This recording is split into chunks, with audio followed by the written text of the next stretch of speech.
طرز گفتگو میں آدمی کی شخصیت کا عکس جھلکتا ہے۔ خوش آواز آدمی کے لیے اس کی آواز جادو کا کام کرتی ہے۔ جب کسی مجلس میں یا نجی محفل میں بات کرنے کی ضرورت پیش آئے، وقار اور سنجیدگی کے ساتھ گفتگو کیجیے۔ ہماری زبان سے نکلا ہوا ہر لفظ ریکارڈ ہوتا ہے۔ آدمی جو بات بھی منہ سے نکالتا ہے، فرشتے اسے محفوظ کر لیتے ہیں۔ ایک نارمل آدمی کا طرز گفتگو، طرز بیان کیسا ہونا چاہیے، آج ہم گولڈن لائنز فار یو میں آپ کو بتائیں گے۔ مسکراتے ہوئے، نرمی کے ساتھ، میٹھے لہجے اور درمیانی آواز میں بات کرنے والے کو ہر کوئی قدر کی نگاہ سے دیکھتا ہے۔ چیخ کر بولنے سے اعصاب میں کھنچاؤ پیدا ہوتا ہے اور اعصابی کھنچاؤ سے بالآخر آدمی دماغی امراض میں مبتلا ہو جاتا ہے۔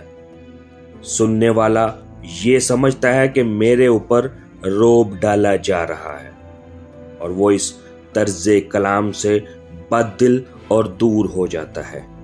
اس کے اندر خلوص اور محبت کے جذبات سرد پڑ جاتے ہیں۔ جی ہاں سامعین، شیریں زباں آدمی خود بھی اپنی آواز سے لطف اندوز ہوتا ہے اور دوسرے بھی مسرور و شاداں ہوتے ہیں۔ اچھی، میٹھی اور مسحور کن آواز سے اللہ تعالیٰ بھی خوش ہوتے ہیں، جیسا کہ اللہ کریم کا ارشاد ہے۔ سب سے زیادہ کرخت اور ناگوار آواز گدھے کی آواز ہے۔ سامعین، آداب گفتگو میں باتوں کو پورا کرنا ضروری ہے۔ بری باتوں اور گالم گلوچ سے زبان گندی نہ کیجیے۔ چغلی کرنا ایسا ہے کہ جیسے کوئی بھائی اپنے بھائی کا گوشت کھاتا ہو۔ دوسروں کی نقلیں نہ اتاریے۔ شکایتیں نہ کیجیے کہ شکایت محبت کی کینچی ہے۔